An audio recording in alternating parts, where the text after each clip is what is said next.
I think we're going to begin. So I want to welcome everybody. My name is Rabbi Mark Katz. I'm the rabbi at Temple Ner Tamid in Bloomfield, New Jersey. And along with the Watchung Booksellers, we are really excited to sponsor tonight's event. We have two really wonderful people who are part of our panel tonight. Mary Alice Williams, who I'm going to be introducing in a moment, and then she will be introducing our author of the evening, Jonathan Alter. Jonathan wrote a book. It's called His Very Best. Jimmy Carter, A Life, and you can actually see it right over his shoulder if you want. And it's a really worthwhile book. I want to say just a moment about why this is an important book for our community to be putting on. So look, a lot of what living a religious life means is working on your character. And one of the things that Jimmy Carter was really known for, and I'm sure what the two of you are going to talk about tonight, is that he was a person known for character. He was a person known for humility, a person for authenticity, a person for thoughtfulness, a person for honesty. And in our world, where often we look at politicians and we don't trust those politicians' character, the fact that we have a politician in our history who was known more than anything else, yes, by what he did, but also by the person who he was, I think is like a really important statement for what a leader can be. And so I haven't yet read the book. I'm in the midst of, I was just telling our two panelists, of judging for the National Jewish Book Award. But as soon as that ends, it's on my stack to read. And I'm really excited to kind of delve into this person and what he meant, kind of as inspiration for what a politician can be. And so without further ado, I want to introduce Mary Alice Williams. And again, I'm going to paste into the chat for anybody who missed it, the link to the book itself, if you would like to buy it. And so tonight we'll hear as Mary Alice speaks to Jonathan, and then we'll take some questions. And then afterwards, and she'll talk about this afterwards, we'll invite anybody who did purchase the book through Watchung Booksellers, or anybody who is ready to, but has not yet done it, to raise their hand virtually, and we'll kind of promote you to a panelist at the end, give you a chance for a kind of virtual book signing so that Jonathan can see you and you can see him. So Mary Alice Williams is an Emmy Award-winning pioneer television journalist. She was the first woman primetime anchor of a network news division and the first woman to hold the rank of vice president of a news division. She most recently served as the anchor of New Jersey Public Television's NJ TV News. As one of the primary architects of the first worldwide television network, Williams oversaw the construction of CNN's New York bureau at the World Trade Center prior to the launch of the cable news network, CNN, in 1980. And she also served as the New York bureau chief before being named anchor and vice president. Her career included anchor roles in NBC News and Discovery Health, and she produced and anchored special broadcasts for PBS, Lifetime, Hearst, and a personal favorite at my family, the Hallmark Channel, which we watch every Christmas religiously. She also worked at CBS News and CBS Radio. Williams has been recognized with numerous television awards, including 15 honorary doctorates for her work. Williams was a tenured professor at SUNY Purchase and an adjunct professor at Seton Hall University and Montclair State University. And she is most proud of having raised her 3 daughters in New Jersey. And so without further ado, I turn it over to her. Thank you, Rabbi Katz. I really appreciate your inviting me here. Let me introduce my friend, John Alter. You know, is among the most respected journalists in the nation, an MSNBC analyst, a columnist, and now Emmy Award-winning documentary filmmaker, and an historian who's chronicled politics and politicians. You'll be able to ask him questions about his 5th and latest book, through the chat at the bottom of the chat box at the bottom of your Zoom page. And later you can join a virtual line to meet John and ask him virtually to sign your copy of the book if you choose to buy one. His Very Best, Jimmy Carter, A Life, is available at Watchung Booksellers and everywhere else that terrific books are sold. John, all of us are dying to hear your take on how the president's COVID diagnosis, the fight to replace the blessed RBG, and whatever cause for hyperventilation comes next will affect the presidential campaign. and how this historic election could play out at the ballot box and in the US mail. And I promise we will get to that. But let's start with your beautifully written, exhaustively researched book. There is an enduring historical judgment about Jimmy Carter that likens him to the Wizard of Oz, who, when Dorothy discovers the man behind the curtain and says, "You're a very bad man," he says, "No, I'm a very good man. I'm just a very bad wizard." Jonathan has blown a hole through that illusion, giving us a portrait of quite a consequential president who never got the credit he deserved. John's book is the first full-length biography of the 39th President of the United States and Nobel Prize-winning humanitarian. And it presents a man who's been considered a relic of the past as instead a role model for the present. John, hi. Hi. Start quickly. Why did you immerse yourself in a past president at this time? Well, I started the book 5 years ago, and I should note, Rabbi Katz said that you raised your 3 children in New Jersey. You raised them in Montclair, as my wife and I, Emily and I, raised our kids in Montclair. So this is where I work, except for the time, in Atlanta, where the Carter Library is, or in Plains, Georgia, where he lives much of the time with his wife, Rosalind. And so 5 years ago, it was, it relates actually to a story that is of great interest, particularly to American Jews, but I think to people throughout the world. And that is the story of Camp David, the Camp David Accords in 1978. And I am in a book group that meets in New York City. And one of our members knew Jason Carter, who's Jimmy Carter's grandson. He's now the head of the Carter Center and ran for governor of Georgia a few years ago and lost narrowly. And this guy arranged to bring Jason and his grandfather to our book group to talk about a book that we were reading called 13 Days in September by Lawrence Wright, which is a very, I have a very long chapter on Camp David, but this is a whole book about it. And I was just struck by the kind of virtuoso performance of Carter at Camp David and what it took to get that agreement, which is the most enduring peace treaty since World War II, and arguably the most important since Israel and Egypt had fought 4 wars. And so I figured, there must be more to this guy than bad president, great ex-president. The shorthand was just, to my mind, kind of lazy-minded. And then later in the evening, after we had talked about Camp David for a while, we started talking about his human rights policy. And this, it was a hypocritical policy in many ways, but it really changed the world and set the stage for the democratic revolution that swept the world in the last part of the 20th century. And so I got increasingly interested in taking a fresh look at him. And then it happened that my book editor at Simon & Schuster, the late, great Alice Mayhew, was also his editor. And so she smoothed the way. And I was able to get a lot of access to him and, do a complete account. I got Mrs. Carter gave me the love letters that he wrote. And I do want to get to those, John.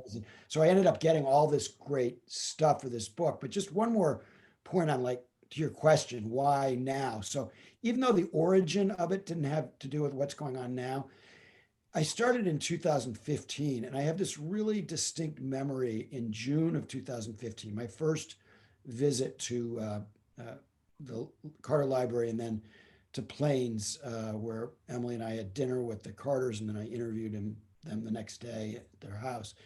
And when I was at the library, I got texted by MSNBC, and they said, "We need you to go to a bureau in Atlanta, analyze Trump is coming down this escalator, and he announced his campaign."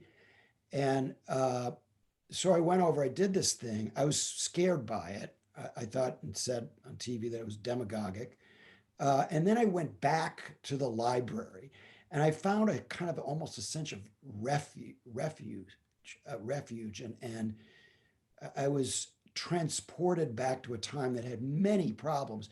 In a lot of ways, the problems of the world were worse than they are today, and they beset Carter. But I was struck by this, what Rick Hertzberg, his speechwriter, called a kind of a moral ideology to him. It wasn't a political ideology, but there was a moral ideology at work. And I found it over time, I found it almost comfort food, like a vacation from Trump. Anytime I just couldn't take it anymore, I could retreat into my research.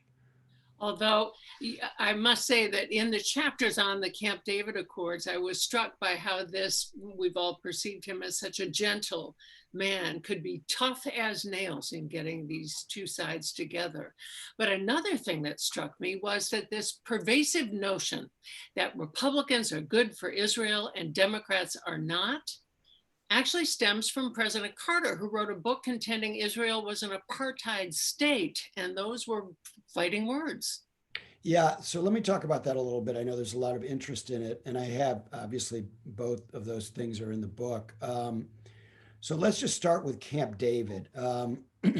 uh, Carter's toughness, his persistence, his ingenuity held that thing together. On 4 separate occasions, either Begin or Sadat threatened to leave Camp David and blow the whole thing up.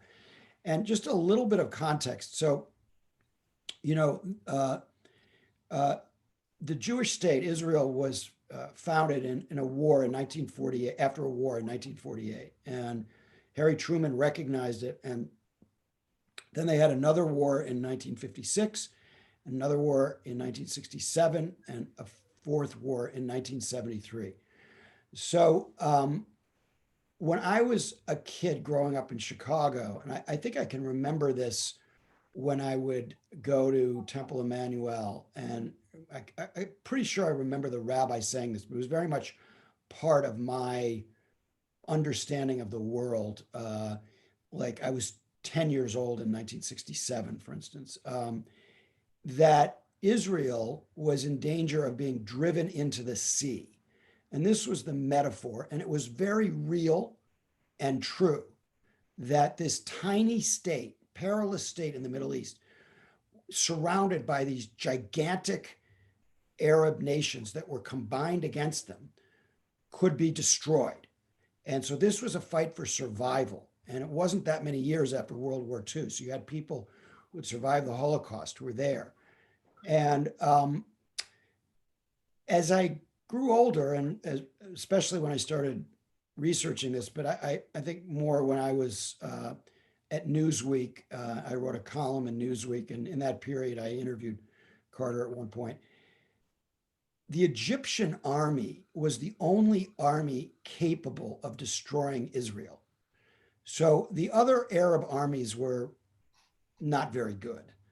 And the Egyptian army, they especially proved when Sadat crossed the Suez Canal and the latter days of the 1973 war, the Yom Kippur War, did not go well for Israel.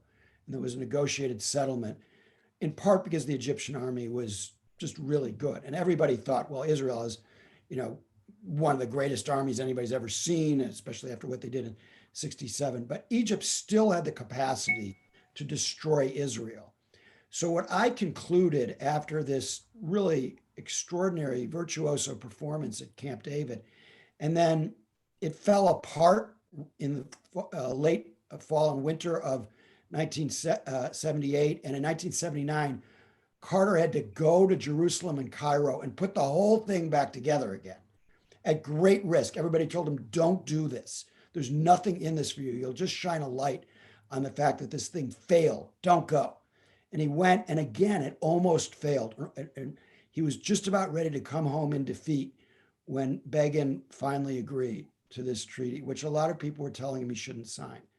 So now it's 40 years later, and Israel and Egypt, they don't have warm relations. They never exchanged ambassadors as Carter envisioned, but they haven't had a shot fired in anger between them, which is amazing considering the 4 wars that they fought.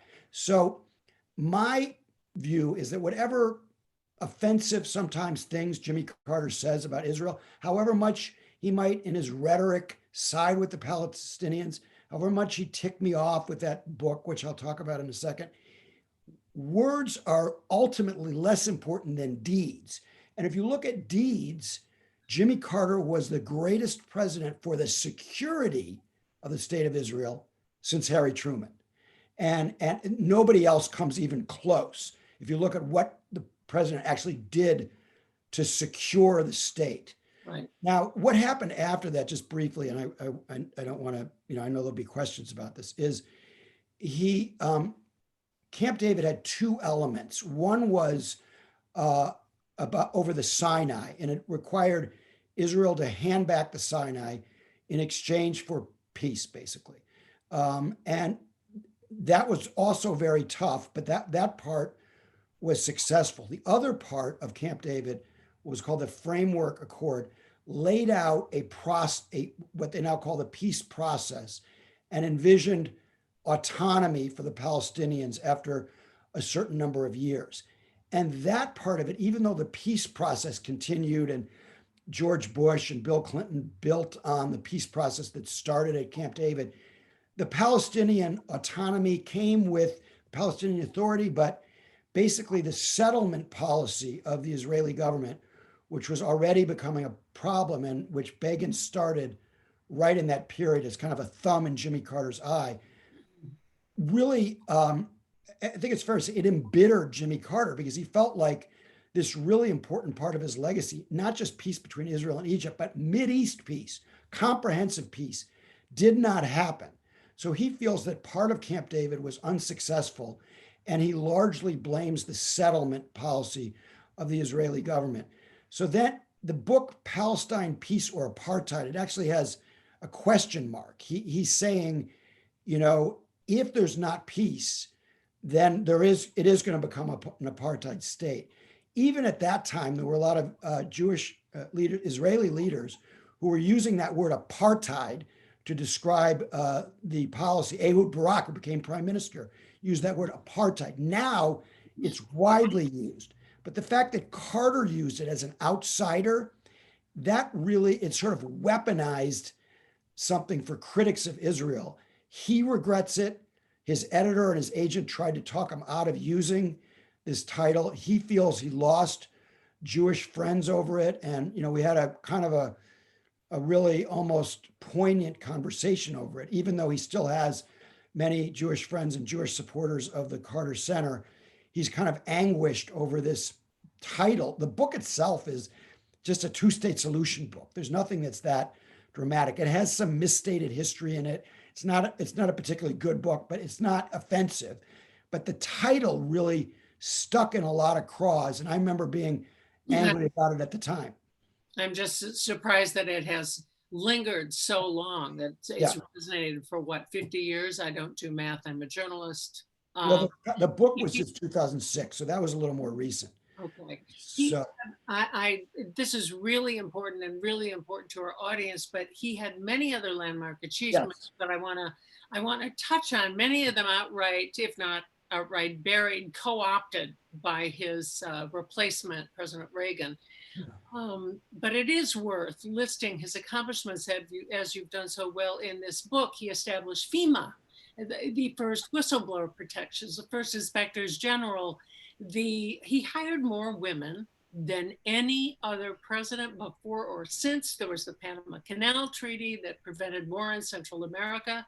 I had no idea we're that close. You've already touched on human rights in Central America that expanded around the world, but there was a tragic failure, and it was energy policy. Can you talk about that?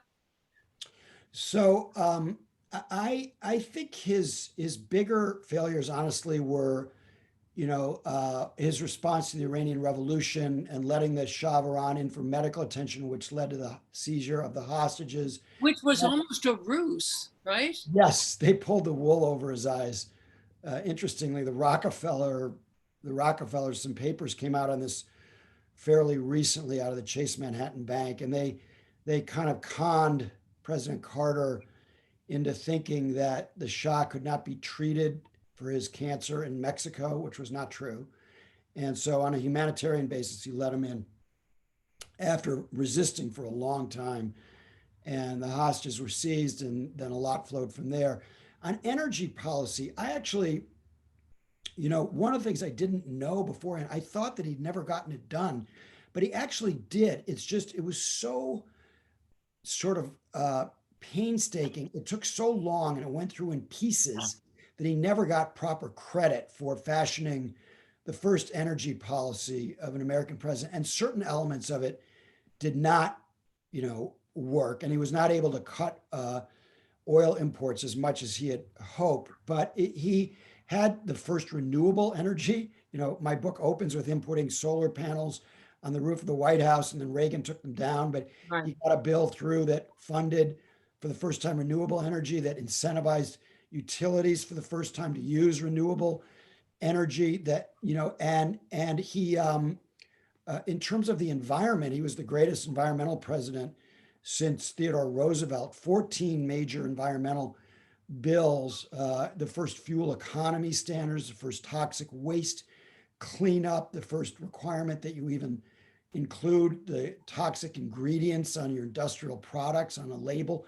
It just goes on and on and on. Protecting 100 million acres in Alaska, doubling the size of the National Park Service. And to me, most tragically, he was prepared to work on climate change in the early 1980s if he'd been reelected.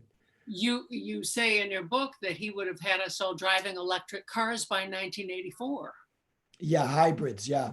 And, he had a 48 mile per gallon, goal that he was shooting for in the late 1980s. Was that just because he ran out of time, or because he had political people fighting against it? I think he did sort of run out of time. That he, so if the report on climate change, they then called carbon pollution or occasionally global warming, which was mostly a debate in the scientific community, if his Council on Environmental Quality in the White House, if they had presented that to him earlier instead of some other things, he might have started addressing it earlier. And if he had had better relations with the Democratic Congress, I mean, he got a lot done with Congress, but he also made a lot of mistakes in his relations with the Democratic Congress. And it led to a challenge by Ted Kennedy, and that divided the Democratic Party, and that contributed to his defeat in 1980. Can we get a little dishy right now? There are some very juicy tidbits in it, love letters that he wrote to Rosalind that are downright steamy. Yeah. He gave them to you. I'm shocked. Well, she gave them to me, and she had kept them in a drawer every place she moved since the late 1940s. She always had these letters nearby. Of course, he lost her letters to him, so we don't have those.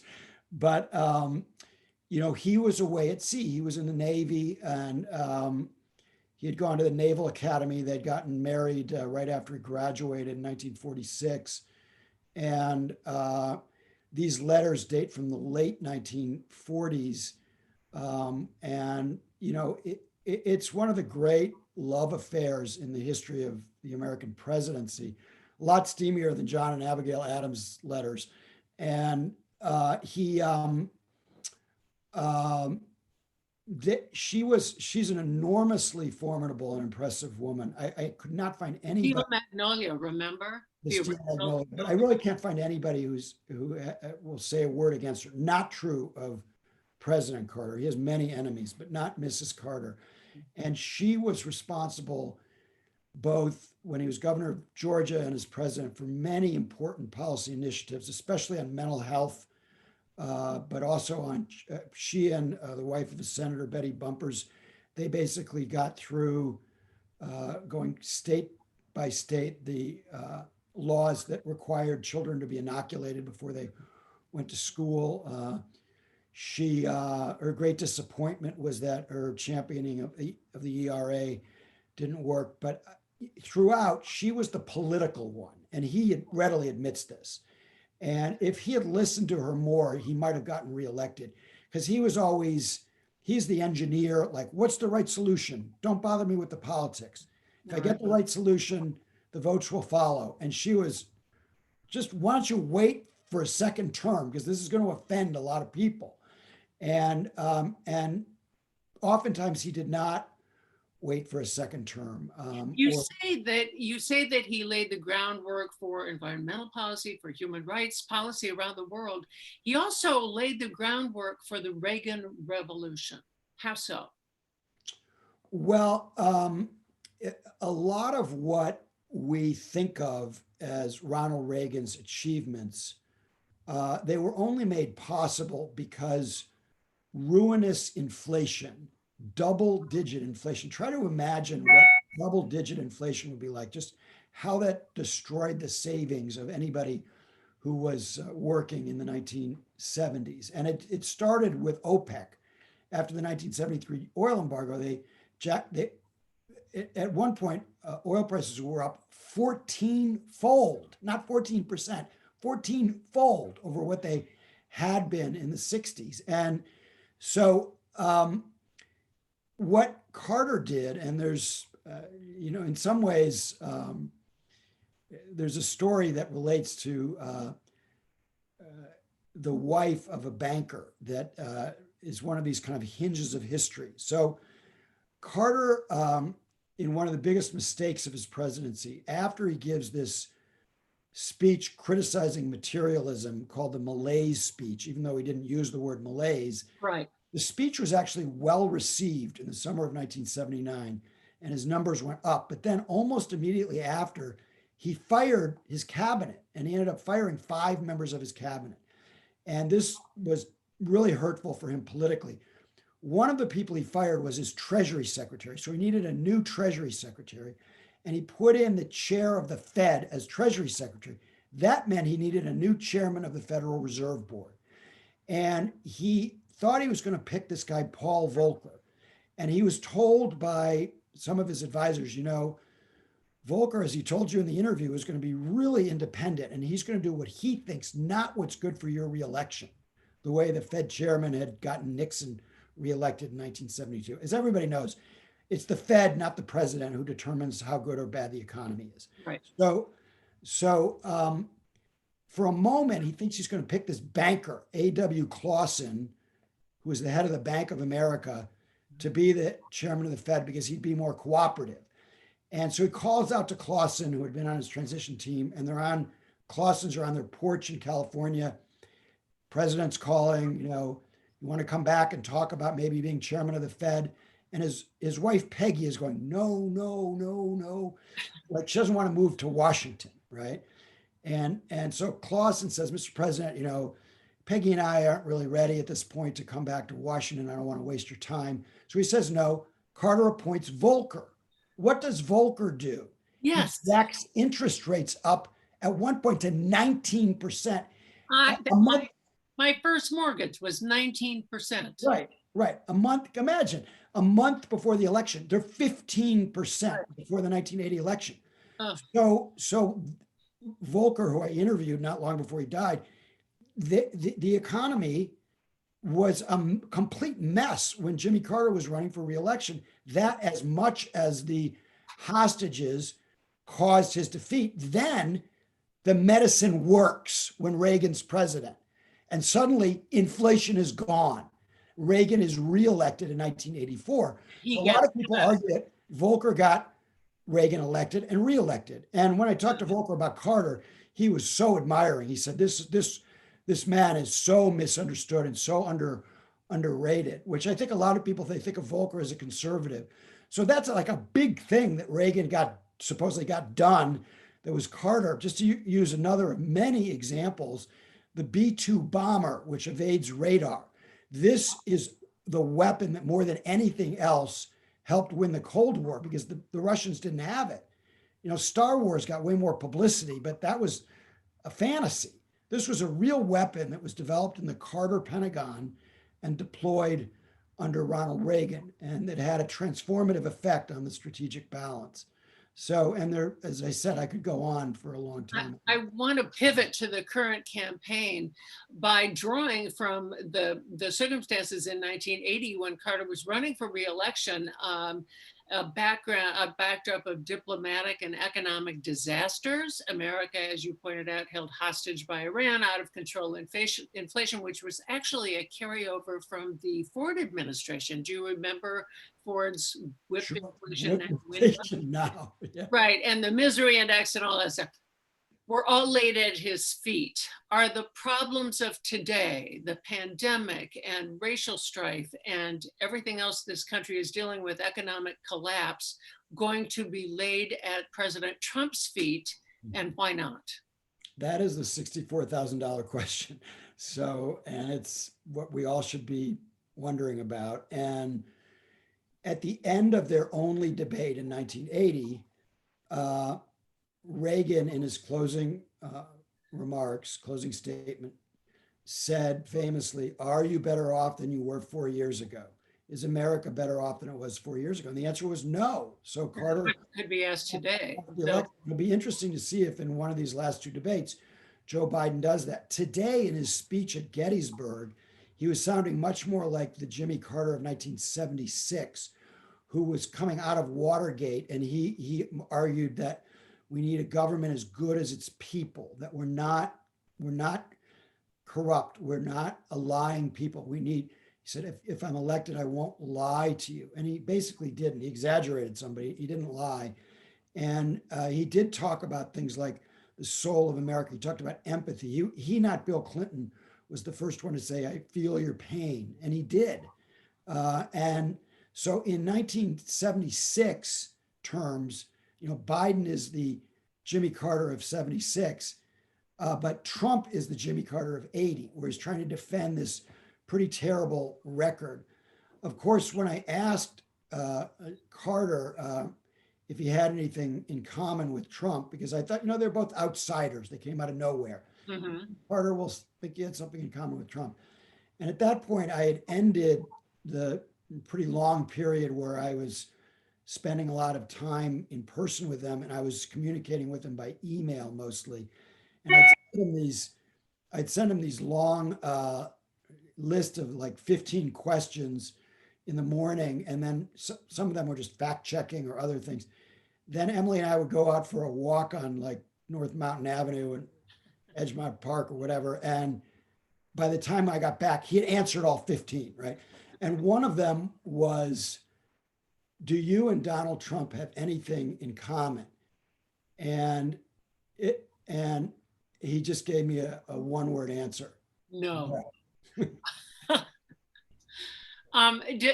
Does the first and possibly only presidential debate, I understand that President Trump is saying he will debate in a town hall format next Tuesday. I'm not clear that that's going to happen. Does it make tomorrow's vice presidential debate all the more important? It's very infrequently our vice presidential debates decisive. In fact, I know. The only real knockout punch was when Lloyd Benson said to Dan Quayle in 1988, "I knew Jack Kennedy. Jack Kennedy was a friend of mine. You're no Jack Kennedy." And it was like, Jack but Bush and Quayle won the election, so it's not likely to be that pivotal of a debate. But I'm not sure how pivotal the next two presidential debates will be. The first one was very important because Trump was so obnoxious, so overbearing, so anti-democratic, so embarrassing for the United States, so racist that he took a serious hit in the polls. So he's in a pretty deep hole. He's not out of it because he's hanging in there among likely voters in battleground states, and people who want Joe Biden still need to use those call tools to call into states like Pennsylvania, because a month is a lifetime in American politics, especially in a general election campaign. But he is on the ropes, and especially after this, just to me, really dumb stunt last night on the balcony where he takes off his mask as if he thinks he's been arguing since June that, essentially his argument is real men don't wear masks. Only politically correct people wear masks. Well, there's like people aren't buying that anymore because they've seen the numbers, the tens of thousands fewer people would have died if more people wore masks, and tens of thousands more will die if they follow the president's lead. So he's now become almost a public health menace. And then on top of that, I shouldn't say almost, he is a public health menace. On top of that, today he says he won't provide new relief for people. I don't know if that's the steroids talking or he's just trapped and, flailing, or it may be that he doesn't want the money that's in that bill that would go for election security because, we know what he has been saying he wants to do to suppress the vote. So I don't, know exactly what that's about, but he's not very smart politically. I want to get into the nuts and bolts of the vote and the mechanics of the ballot boxes in a moment. But first, let me include the more than 100 people who are joining us now. You can ask a question of John, any question you like, by typing it into that chat box at the bottom of your Zoom screen. And it miraculously appears here and I can ask it for you. And also later, if you wish to purchase the book, you'll see if you go to the chat box, links to where you can buy the book, and you can join a virtual line to meet John and have him virtually sign that book, which is pretty darn cool, I think. Now, and in terms of, as we're voting, so ask questions, please. Even as we're voting, we know Russia is interfering and the US mail may be hamstrung in key districts. All of us have been voting early and going down to City Hall on Claremont to cast our ballots, not through the US mail, but in the election box. But what do you see happening? I mean, I think you were among many people blindsided by what happened in 2016 because of Russian interference, among other things. So first of all, just on the books, Watch on Booksellers, and I think many of you know Margot at Watch on Booksellers. I've signed a number there. If you want a book plate, I have an arrangement with her where I can personally inscribe a book plate if you want to do it that way, and then you can stick that into the book. So that's just another way of doing it if you want that. So I wish I had a great answer to your question. I am cautiously optimistic. I think it's important that the victory be overwhelming, because if it's close, we're going to have a constitutional crisis after the election. And so it's really important that there not be any argument about who won the election. Normally it's kind of sad that you have to, win by a lot to be legitimate, but that's what this president has done to us. And I think a lot of it is whether it's the same question as always. It's a GOTV, get out the vote issue. People have to get out the vote, otherwise their candidates are not going to win. But what's different now is you don't have to go to Pennsylvania to help get out the vote. It's being done with these call tools, and so the days of letter writing as well. Yeah, and so I think it's important also to understand that it's not that easy to steal an election. Michael Waldman of the Brennan Center, runs the Brennan Center, which has done some of the best work on voter suppression. He has a pretty hopeful article that I think was just posted on their website or maybe someplace else. Michael Waldman is the author. And, he explains there that because elections are state run, right, that for the Russians or anybody else to execute all of the interventions that would need to be made to basically steal the election is easier said than done. They are, however, again being successful already in corrupting Facebook and using Facebook to spread disinformation about Joe Biden and other Democrats. And they did this in 2016 against Hillary, Mhm. and they're doing it again. And of course, Trump has never criticized it at all. He wouldn't even acknowledge that that Russian intervention was a fact. He just kept talking about fat guy on a bed, or the Chinese or other people intervening. And it's true that there are sometimes other people intervening, but people forget Mueller indicted, I think it was 11 Russians. They'll never stand trial. Right, He had them dead to rights right. on this intervention in our election. Of course, Trump wouldn't say anything Let to me go to some questions here, Jonathan. Priscilla Stein asked an interesting one. She says, I believe Jimmy Carter is an evangelical. Do you know his perspective on the evangelicals' overwhelming support of our current president? Yeah, he's very unhappy with it. He Didn't he left. leave the Southern Baptist Convention back Yes, in the yes, 1980s? yeah. Well, he left around 2000, but the evangelicals, they were with him in 76, and in 80 they went for Reagan, who never went to church. So that was the beginning of this really hypocritical thing on the part of the evangelicals, which now their support for Trump is, I mean, it's almost discredits them, their leadership. Their leadership is basically morally bankrupt right now. But so Carter has had a difficult relationship. He is a different kind of Baptist. I talked to Amy Butler, who was the head minister at Riverside Baptist Church, and she was describing how Carter is basically the leader of these Reform Baptist organizations, and he left the Southern Baptist Convention over the way they treat women, and they had actually been moving to the right. There was a takeover in the 80s and 90s by right-wing extremists of the Southern Baptist Convention, and Carter has been the leader in pushing back on that. And it's actually not just women; it's a number of other things that they've done the whole idea of the separation of church and state. Which, if you do, I did a fair amount of research in this because, of course, his born again experience is important. But Carter is.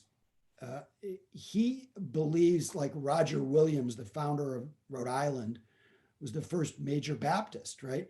Right. Strong believer in the separation of church and state. He would not prayed many times a day, but he was not going to allow, prayer breakfast at the White House and that kind of thing. It was he who established freedom of religion for the country. Right. So Carter, he's a Roger Williams guy. And he thinks that the Baptists have been repudiating hundreds of years of American Baptist tradition in the last 25 years with this mingling of church and state, which they're doing all the time. And then they also had a tradition in that church of local control, where each local Baptist church would, vote on what they did. And again, the Southern Baptist Convention would pass resolutions saying, women can't be deacons, And this kind of thing was just a deal breaker for Jimmy and Rosalind Carter. Right. There is a question here, Jonathan, about your books about President Obama. You have written 2. They are brilliant, and you can pitch them right now. Very nice. Yeah, I did 2 books. The first one was called The Promise, President Obama, Year 1. And that was a very close look at the way his administration basically rescued the country in late 2008 and 2009. And, we were headed for the Great Depression, another depression. We were headed for 25% unemployment if there hadn't been this intervention. He made some mistakes. Same thing with Carter. There's plenty of criticism of Carter in my book. But overall, I wanted to get as close as I could. And I had known Obama. I'm from Chicago originally, and I've known him for 20 years. And so I got, good access on that book.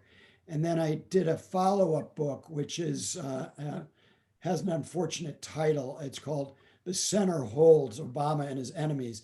It was written in the aftermath of the 2012 election. And it was basically about Obama, getting reelected and other things that he got done in his presidency, and also a lot in both books on what he's like as a person. And I I was wrong. The center did not hold. It didn't Right. hold. When Trump came in, the center collapsed. And Was Trump an anomaly or a harbinger of things to come? we don't know. I think that, Biden's speech today indicates he's going to really make a go of trying to bring the country together and be president of all the people, not just president of the Democrats, the way, Trump has been president of the base. And there's a lot of comparisons between Obama's first year and what will, if Biden wins, his first year, and my first book, which is about FDR's first 100 days. Which actually, at the acceptance, of course, it was by Zoom, but as Joe Biden, during the Democratic National Convention, accepted the nomination of the party, he was sitting at a desk with a pile of papers and held up by your book on FDR. That was nice. That was nice because a lot of people in the Biden camp, they're thinking about, what will Build Back Better mean? And it is a kind of a new deal for 2021. And it's one of the reasons I'm hopeful is that they have very good plans. I did an interview with Paul Krugman for the Maplewood Book Fair recently. And he, and in his columns in the New York Times, is pretty optimistic about the Biden program. It's a very bold program. They need to get control of the Senate in order to enact it. But it could be quite historic if he manages to get in there. Now, today the Supreme Court upheld you have to have a witness in North Carolina in order to vote, a witness on a signature if you're mailing in a ballot. Richard Weller asked, how concerned are you that the Republican legislature in Pennsylvania, forgive me, is forming an election integrity commission that will have subpoena power to seize ballot boxes? How concerned are you about that? I'm very concerned about both of those things. Obviously, Pennsylvania is pivotal. If Biden wins Pennsylvania, he wins the election. And even though there's a Democratic governor, they're going to use U.S. attorneys and anything at their disposal. They're trying to make it harder to vote in those boxes that you were talking about on Claremont. I mean, I don't think people should be afraid of the U.S. Postal Service if they get their ballots in early. The people could any of these mechanisms permit them to declare that a vote is impossible to determine and then appoint their own state of electors? I think that is much more difficult to do, and it varies. State law varies by state, but it's not up to Trump to accept the election returns in the same way he can't postpone election day. That's not in the power of the president. And but there's a lot of mischief making possibilities, and they have over 150 court challenges. I think the Democrats have a lot too. I think there are 300 cases, many multiples of what there have been before. So if this is a close election, it's going to get tied up in court. If it's not a close election, if like right now Biden has a relatively small lead in Florida, and they count their votes early, right? So if at 9:30 on election night, the networks, including Fox, which has an honest election desk, if they call Florida for Biden, we won't have any of these problems. The election will be over. But if it's a long night, we're in for a lot of pain as a country. So it's super, super important. A long night, meaning running days or even weeks? Yes. I mean, it's going to run for a while anyway. Biden won't claim victory on election night because, he wants all the votes to be counted. And with a lot of absentee ballots or vote by mail ballots because of COVID, it will take some states quite a while to count their ballots. It often takes California, 2-3 days to count all the absentee ballots. So it is election month, but with any luck, even if it's not decided on election night, there's a decent chance it'll be over within a week. And I don't think that a lot of people, the mischief makers, are going to want to risk criminal penalties. If they mess with the certified returns, they can have their own legal problems. And Trump, I was really struck by this. Didn't get very much attention, but after the taxes came out, the former Inspector General of the Department of Justice, Michael Bromwich, said there's mail fraud and wire fraud written all over these tax returns. Like, if he loses, he even if he wins, and Cy Vance doesn't have any ability to not be indicted by Cy Vance. Donald Trump is in legal jeopardy. So one of the reasons that he will do anything he can to not give up power is that he realizes that he owes over $300 million. We don't know exactly to who, but if he's not in power, he has a lot less ability with the thugocracy around the world to get that money. And he's in jeopardy in various U.S. jurisdictions. John Alter, as usual, you and I have gone over time again. The book is his very best, Jimmy Carter, A Life, by Jonathan Alter. Rabbi Katz, I'm going to throw it back to you. Thanks, Mary Alice. Thank you, John. Well, thank you. So, Jonathan, it was wonderful. Thank you so much, Mary Alice. So wonderful. So what we're going to do now is we're going to give a little bit of time for people to have a virtual book signing. So I'm going to once again put into the chat for everybody the link to the book. And if you bought the book ahead of time, or if you plan to buy the book, I'm going to invite you to go down to the very bottom.